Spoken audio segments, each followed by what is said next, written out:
Hey guys, it's Heather and Levi here with Sage and Stone Homestead, and we have a really good Q&A session for you tonight. If you want to get a sneak peek on all of the questions that we're going to be going through in the Q&A tonight, go ahead and go down to the pinned comment or in the description box. I'm going to have everything there listed with timestamps, and if you want to, you can skip to whatever questions are more relevant to you. How did you find your home, and what was the first thing you did there? In 2019, I spent almost the whole year in Europe, and shortly after getting home, we were going to be moving. I was on orders to Kentucky. Heather and I started looking at homes, obviously myself online remotely, and we started getting very disheartened because the average cost of what we wanted was far outside of our ability and really what we were hoping for. Decided to pray about it, and the day after that, my sister reached out to Heather and told her that she had a friend and they had a piece of property, explained, I guess, as much as she knew about it. And I guess from there, I'll really let Heather take over because it was conversations between her, my sister, and the homeowner from there.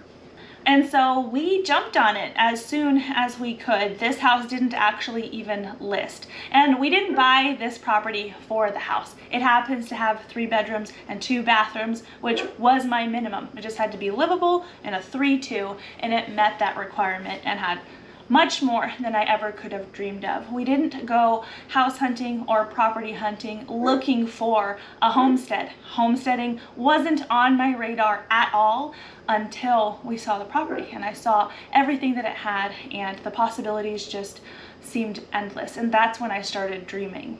So we closed in April and I came here in June. He was still over in Europe with the army, and there was going to be a span of time between June and October that this place was going to be empty, and I didn't want to leave it empty. So I packed up all 4 kids. A lot of them were pretty young still. We had air mattresses and blankets and very minimal things that I packed in my minivan, and we stayed here for almost 4 months, taking care of the place and actually raising our first batch of meat chickens.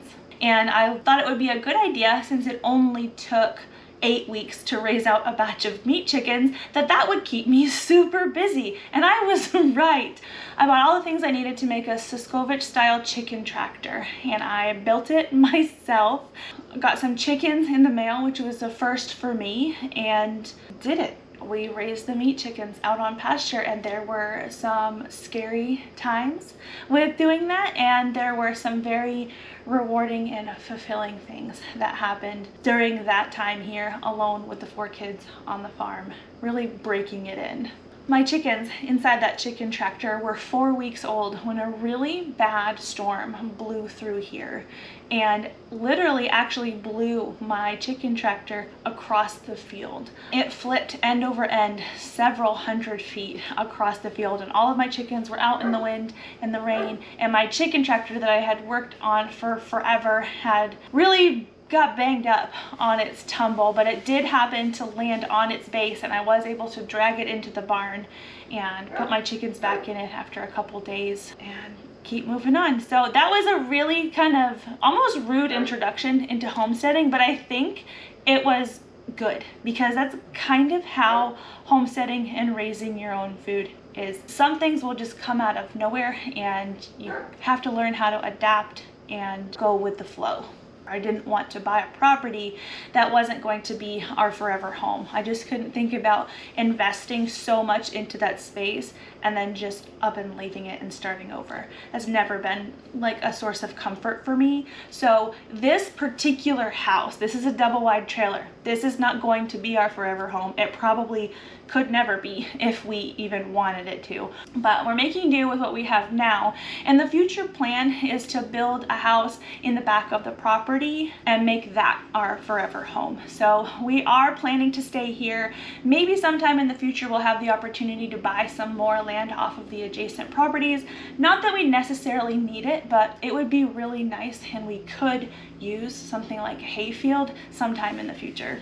So having said that, we have 9.5 acres here right now. Somebody asked me what's the minimum acreage that I think could adequately be like supportive of all of the homestead activities that we personally do here. We have dairy goats, a garden, rabbits, chickens, kind of the whole 9 yards. And I think if you want to be able to basically raise everything in a sense, you should probably have a minimum of 2 acres.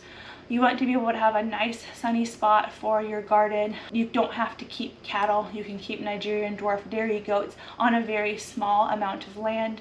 You can have chickens with your goats. You just feed them through the fence like I do. I don't think you need a whole lot. You could probably even get by with less, but I think 2 acres is comfortable. And obviously it depends what you really want to do there. But for everything that we do, we could do it all on 2 acres. We'd be feeding a lot more hay, but you could do it. Yeah. What roles do the kids have on the homestead? So it changes. Shaika's our youngest. He's 4. And for probably 2 weeks, his job was to go get the quail eggs every day. He has his very own red bucket that he bought with his birthday money. He loves carrying that down. He's so proud into the barn to get the quail eggs. Well, one day, one of the quail got out and he tried to catch it, and I learned later that the dog found it and killed it, and like that kind of thing happens, but I'd rather it not happen. So I've taken up on the quail egg retrieval duties. Our other son, Bentley, used to feed the chickens, but right now we're very heavy into wasp season, and the wasps are kind of everywhere, and he's like terrified. So I kind of have to usher him through that process anyways, and honestly, if I have to be there and do it anyways, I'd rather do it. Our girls though, they feed the meat rabbits that we have growing out in the hutches on the side of our carport. So they're responsible for making sure that those bunnies have food and water, and it does work out well. So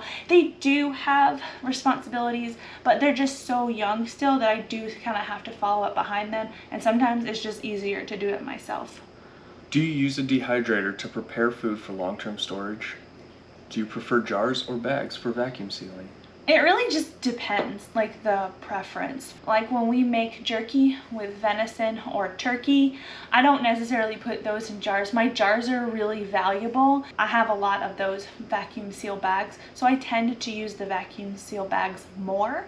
But if I want to do something like these are dehydrated cherry tomatoes. Packing these in a vacuum seal bag, there's some sharper edges on these things. It really can poke a hole in the bag and kind of just negate the whole purpose. And so that's when the jars come in handy. I'll say I think this is really kind of the most appealing, although it takes out a lot of the value that I have for these canning jars for actual canning. Do you know what I learned? I don't know. Someone had said in a comment that I saw today, and I do need to do a little bit more research because I've actually never heard this. They said that botulism is a concern with vacuum sealing dehydrated foods if they are not dehydrated enough. They said that if the moisture content of the food is above 10 or 12%, and then you vacuum seal it, so you take out the air, which removes the oxygen, that provides the perfect anaerobic environment for botulism to proliferate. And they said this is why you see jerky and raisins in containers with air in the store, which that part confused me, because actually a lot of the jerky that we have purchased in the past, Epic bars and the like, we actually just bought a jerky stick tonight that is vacuum sealed. Those actually have a pretty high moisture content, like Slim Jims. Yeah. Those are pretty darn moist. Is it vacuum sealed or is it just? Yeah, like that's all, there's no air in that. The Epic bars, Yeah. that's vacuum sealed for sure. I was a little bit confused by that. I think if you use proper curing salts with something like that, then the chance of botulism goes away. But honestly guys, I had never even thought of that. So if that's something you haven't thought about too, do some research, because I'm doing that this week. I can't believe I haven't heard about that more. If feed prices went through the roof, would you have to downsize animals? Hey, that's happening right now. So yeah, basically if it can't eat grass, it's on the chopping block.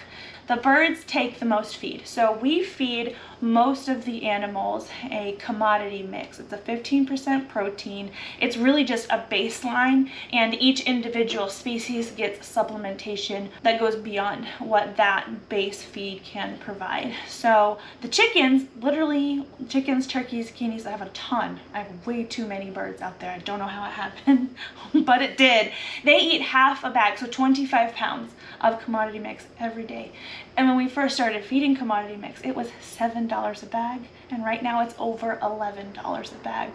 We go through about 20 bags a month, and so that definitely adds up, and we're having to cut back a lot because it's just too expensive. We used to sell our eggs when Levi worked in the military. He'd take dozens of eggs to work, and really the cost just weighed out that way. But that's not the case anymore, and so we're really going to be paring down our chicken flock. I'm going to be getting rid of all of the turkeys and all of the ducks.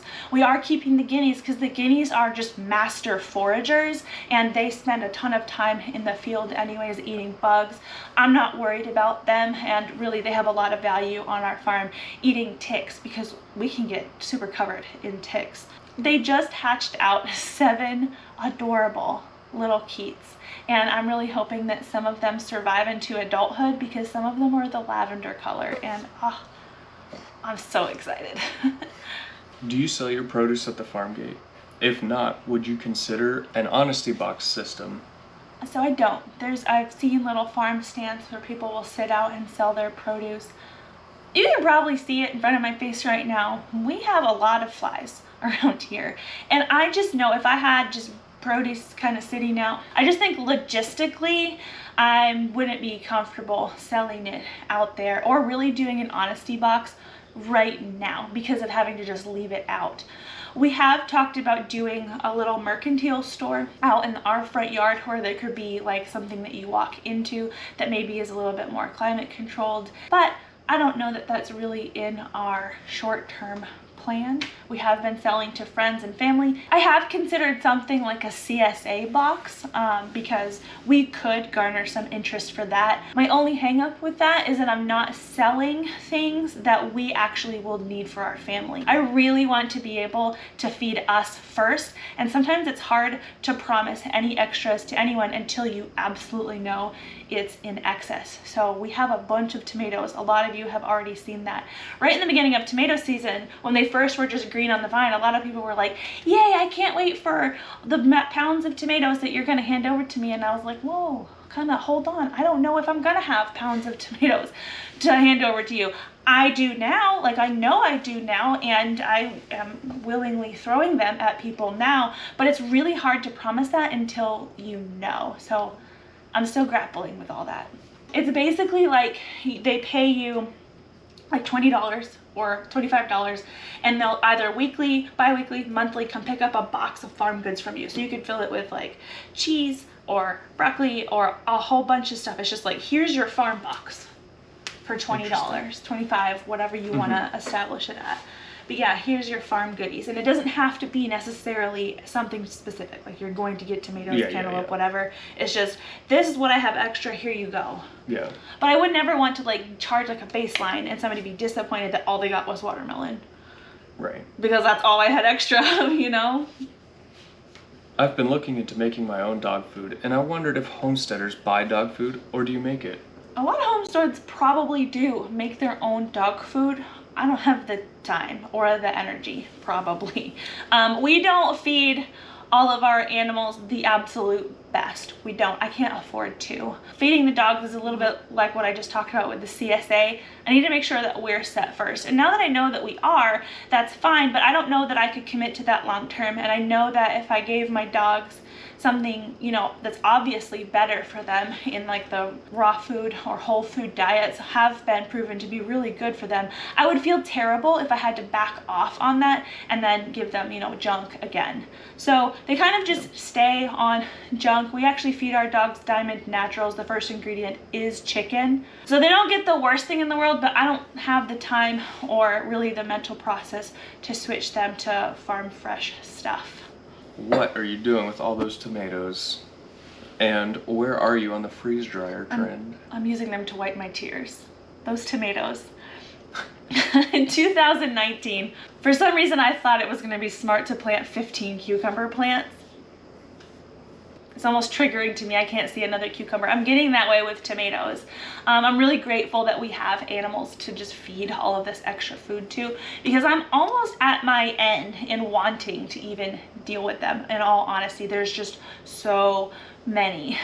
We put in there's 35 or 40 plants in the greenhouse. And then our daughters have tomatoes, and then the raised bed garden has tomatoes, and there's around 70 to 75 total tomato plants.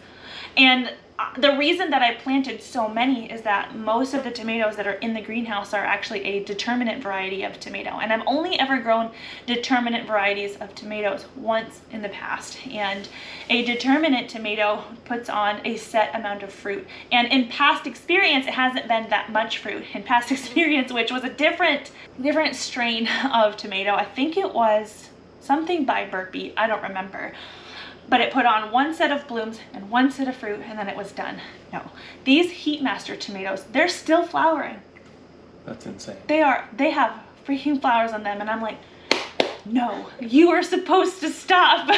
So it's like, it is a blessing. There's an abundance, but I'm just about done. So to actually answer your question, I am not wiping my tears with all of the tomatoes. I am actually putting up a lot of salsas, a lot of sauces.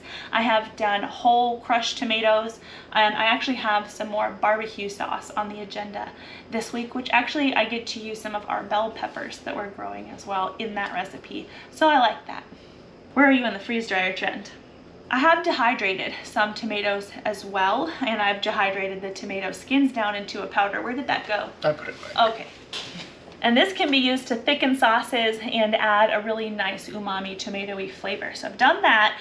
We are not really anywhere on the freeze dryer trend. I feel like if somebody sent me one, I would take it and I would use it and I'd probably have a lot of fun with it, but I don't feel this really strong pull to run out and get one now. We are actually pretty new to homesteading. We only started this journey in 2019, and 2020 was kind of just a mental flop for me to begin with. So I'm kind of just still settling in to these basics, and possibly in the future I will be more excited about a freeze dryer, but for right now I don't feel like we really need it or would benefit more from having one.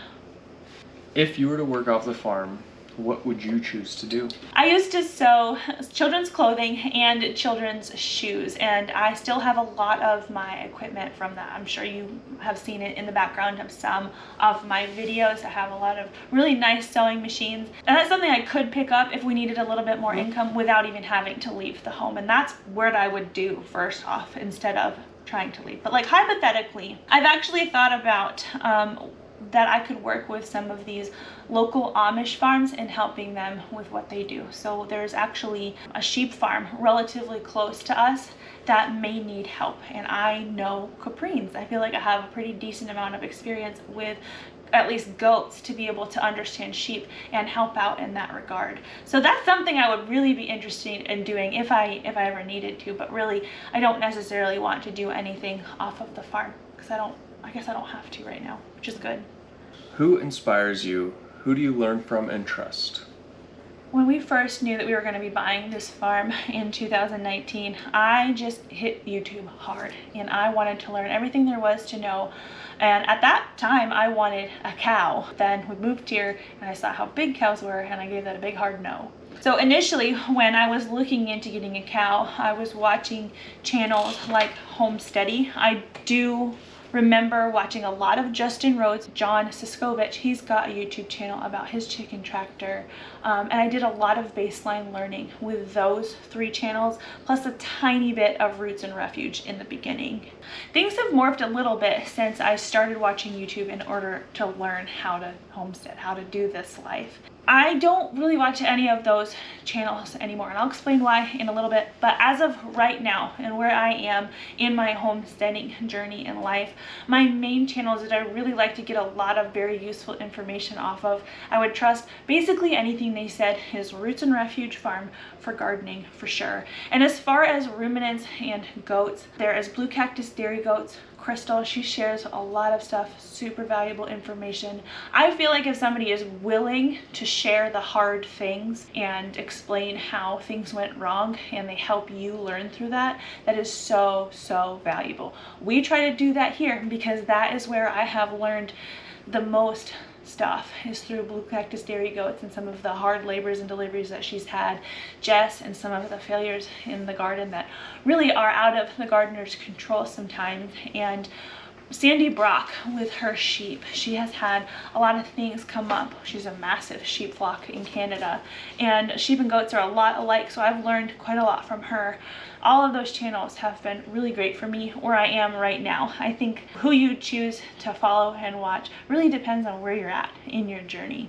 So this same person also asked, kind of off the record, who do you no longer watch on YouTube anymore and why? And it's basically all those channels that I mentioned before for different reasons. As far as homesteading goes, I actually forget their names. I was really unimpressed with their very narrow view delivery on things. So I was really getting into my dairy goats, loved them, was doing a whole bunch of research on dairy goats, and they just had at the time nothing good to say about dairy goats. And basically, dairy goats are so hard, you shouldn't do this, they just like to up and die and whatever. It's just not somebody I wanted to learn from because I knew that that wasn't true.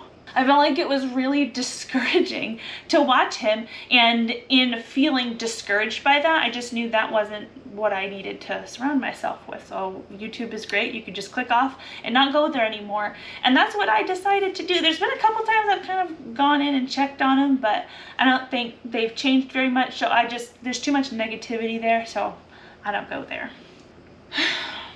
I remember the moment that Justin Rhodes lost me completely, and I was starting to go on a downhill road with him a little bit because he just was I didn't jive with his ability to be able to spend any amount of money to do anything. And there was a time where he was kind of pitching it's not a chicken tractor, but it's like a mobile coop for chickens that he designed, and he was kind of pitching that, and he was like, and it only takes $500 worth of materials. And I was like, I choked, and I was like, only $500? Like, come on.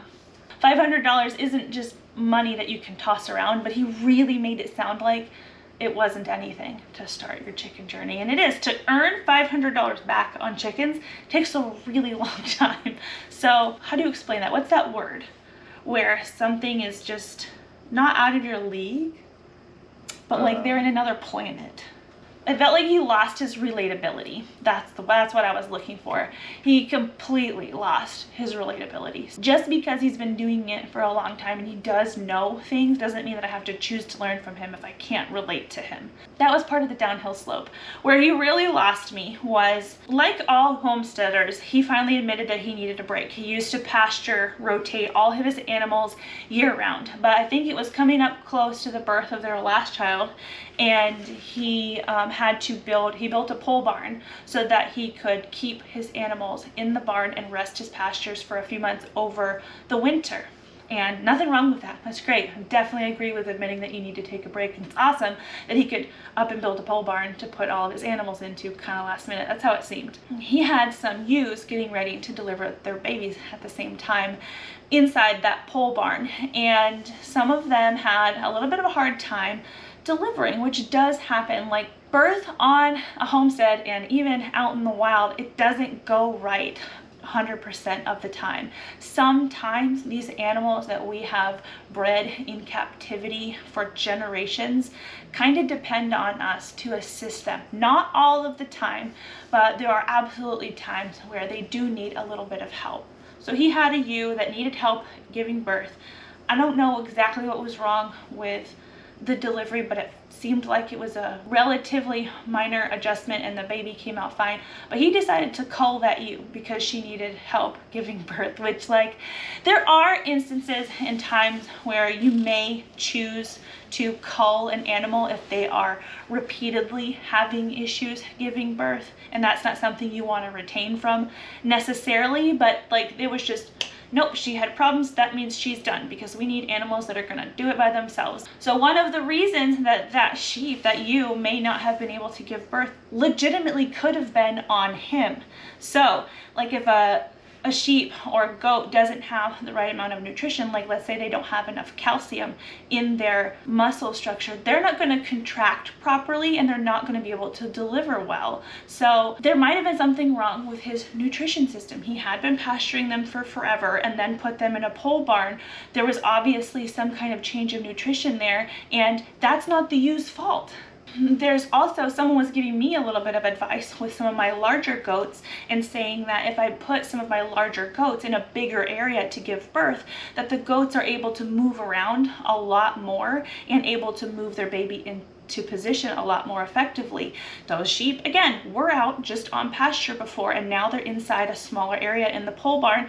That could have had an effect on it. You know, it takes almost 2 years to go from baby lamb to her giving birth. That's a lot of investment just to throw away because she needed a little bit of help. Anyways, very long-winded, but that's why I don't watch him anymore.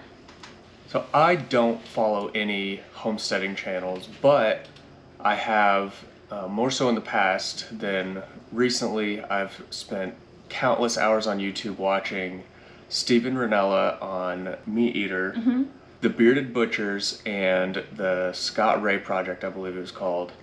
And they're all three more geared towards hunting and butchering, and that's where I learned a lot, if not all, of how to butcher the animals, how to skin and gut and break down the meat. And there's no real particular reason why I don't follow super closely on YouTube any of them anymore, other than it's, one, not the season, two, I've basically gained everything that I wanted to, the initial purpose at least of watching all their videos. Come hunting season, I will probably be on getting little refreshers just because it's a year in between seasons.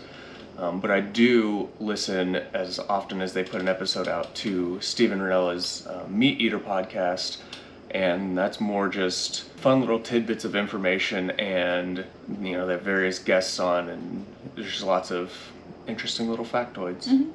We are coming up on our goat butchering, which we have never done before, but I imagine that it's a lot like a deer. These kids were born on Christmas Day, and so they are really coming up on the age of needing to be butchered. August, October was our time frame. I'm so excited. They're so big right now, and it's really been a fulfilling journey this far. They've mostly grown on grass and milk, like on a tiny bit of grain. Oh, that leads right into this. What is the most rewarding part of Homestead for you guys? Well, that, like being able to take something literally from birth up to butcher and then being able to serve it and know really exactly where it came from, that feels so good. Every time I put something on the table, especially if it's a full, very diverse plate of food that we have produced here, that's the best. One of the most rewarding things to me is just to be able to raise our kids in a very different lifestyle than what we had previously been. Prior to moving here, as Heather said earlier, we've either rented homes or rented apartments, and we've always been in neighborhoods. That's how I grew up too, was in a neighborhood, but we did a lot of camping, spent a lot of time outdoors. It's something that I find a lot of joy and peace and comfort in, and just something that I treasure is spending time outside and doing things with my hands, exploring, adventuring, and I'm very grateful that we're able to provide this for our kids. They don't even know that it's special. They have no clue. They have no idea, because their friends, most of their friends are Amish. This is how they live, except without the electricity. This is normal for them, and I love that. I love that it's normal for them. Guys, I have something to show you.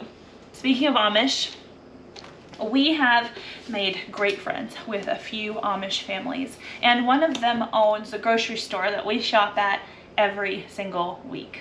We actually haven't gone to a real grocery store in, I don't know how long, a hot minute. Maybe we've run in for like little things, but I can't even think about how long ago that might have been. I don't know, regularly shopping at a regular grocery store is June 2020. Right. I stopped shopping at a 2 regular years grocery ago. store 2 years ago.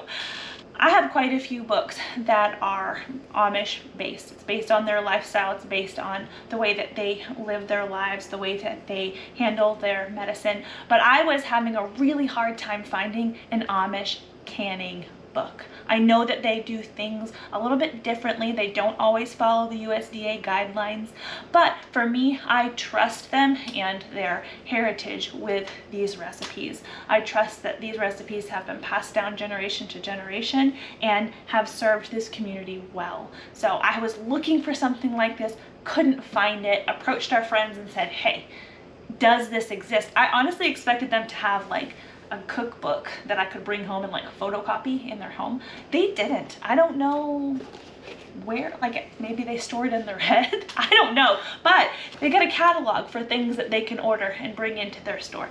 And we found this, and this is exactly what I was looking for and more, and I want to give one away. Now I will say that this took about a month to come in, so I'm gonna have everybody comment a joke down below, and I'll explain why in a minute, in order to enter yourself to win one of these. We're gonna go through a little bit of it because I think this thing is fabulous. Come closer.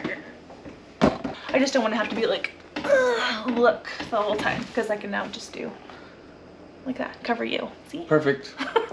I can't believe it. I'm on the cover of a magazine. So I knew that there were some things, because I've seen them on the shelves of the Amish grocery store, that we don't have recipes for, as far as the National Center for Home Food Preservation, the Ball Canning Cookbook, anything that's gone through the lab testing or had the funding to go through the lab testing, and that's very important.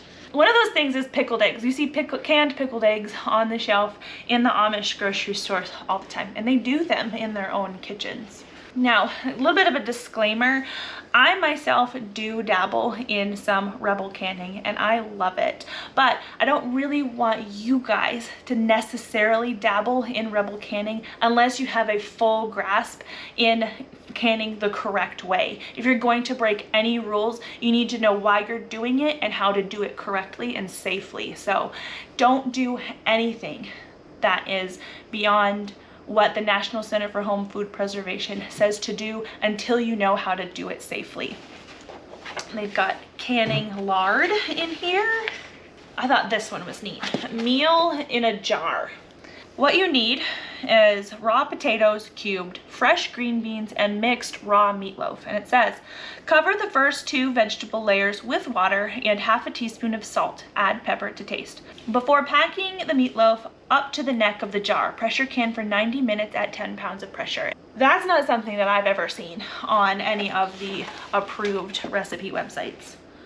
So it doesn't only give you canning recipes, it gives you recipes to use your canned foods with, which is really awesome, because sometimes you put up all this food and then you're like, now what? I just get to look at it for a year. They give you really great inspirations on how to use your canned, frozen, dehydrated, fermented foods. This is an awesome book.